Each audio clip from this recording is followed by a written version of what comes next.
What's going on, everybody? This is Brian Mazique, aka Unique Mazique, the hardest working man in sports and gaming. I'm a fight guy, a Forbes contributor, and I also write for Heavy.com. We're talking UFC 249, and we are into the main card for the May 9th event at a crowdless five-star Veterans Memorial Arena in Jacksonville, Florida.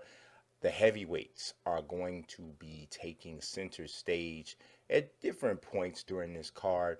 To open the main card, we have Greg Hardy, the controversial Greg Hardy, taking on Yorgan De Castro. This fight in itself is a bit controversial because a lot of people don't believe that this fight is worthy of a main card spot.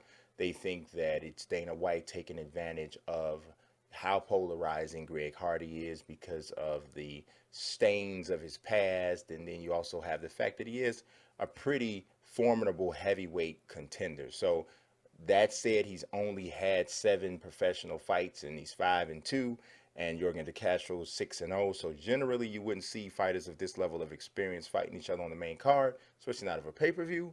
But it's happening. Nonetheless, let's talk about the odds. Greg Hardy is the favorite right now, minus 212, and Yorgan De Castro's at plus 182. That's a pretty clear favorite, but I think it's one that bettors should have an interest in. Hardy, in my opinion, and obviously if you look at the record, he's still largely unproven. I think obviously he's coming off a one-sided loss to Alexander Volkov in his last fight. He did take that bout on short notice, but he was noticeably outclassed by the taller, more skilled Russian.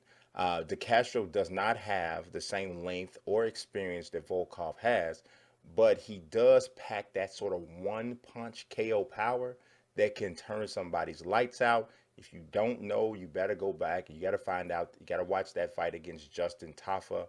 I mean, that is a one-hitter quitter in the truest sense of the word. Now, Hardy is a bigger guy. He's going to have some advantages when it comes to height and reach. At 6'5", he's 4 inches taller than De Castro, and he has an 80-inch reach, which is 6 inches longer than what De Castro brings into the octagon. That could be a significant factor in the fight, and especially as the case because it could come down to who lands that shot, that just definitive shot in the fight. But in addition to De Castro's power, he also has a little bit more of a diverse striking game. He's known for leg kicks. He has really destroyed some opponents with that. When he was on the Dana White Tuesday Night Contender Series, he actually earned a stop of Alton Meeks based largely on his use of leg kicks. So that's something that Hardy's going to have to really be aware of. And as of now, he really hasn't displayed much more than brute strength and athleticism in his techniques.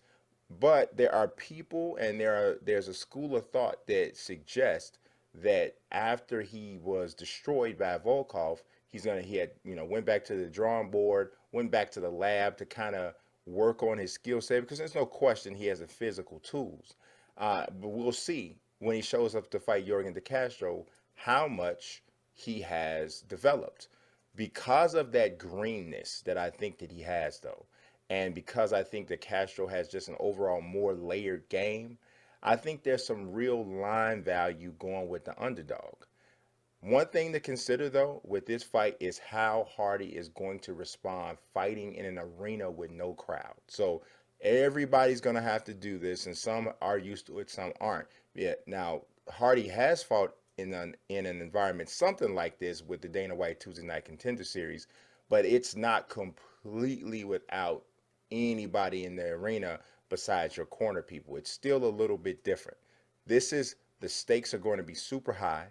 The fight is on pay-per-view, and his opponent is more dangerous than anybody he's faced up to this point, with the exception of Volkov.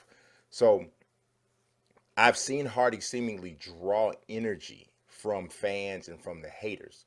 That's not going to be present on Saturday. He's going to have to go in there mano a mano with De Castro without any other outside forces contributing to the energy in the octagon. I don't know. Maybe it'll have a positive effect on him, but maybe it'll have a negative effect. I don't know. What I do know is I like De Castro for the upset here.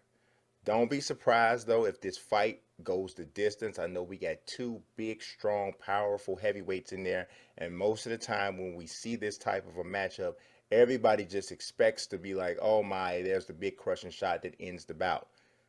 A lot of times when you got two dangerous guys like this, it ends up being a really measured fight where everybody or both guys are really hesitant to really engage because they know one mistake can lead to the end of the fight. Because of this, and because of De Castro's more diversified striking game, I'm actually picking him to win by unanimous decision.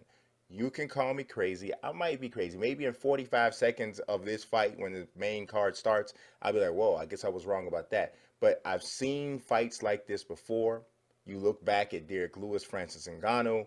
I've seen other fights like this before. We had two big, strong heavyweights, and you thought you were going to see this destructive end and you instead saw two guys very much aware of the power that the other one brings and just really hesitant to throw hands like that. So I got the Castro in the upset by unanimous decision. I want to know what you guys think in the comments section. Also, don't forget to subscribe to the video and also leave a like. I appreciate you watching as always. God bless and peace.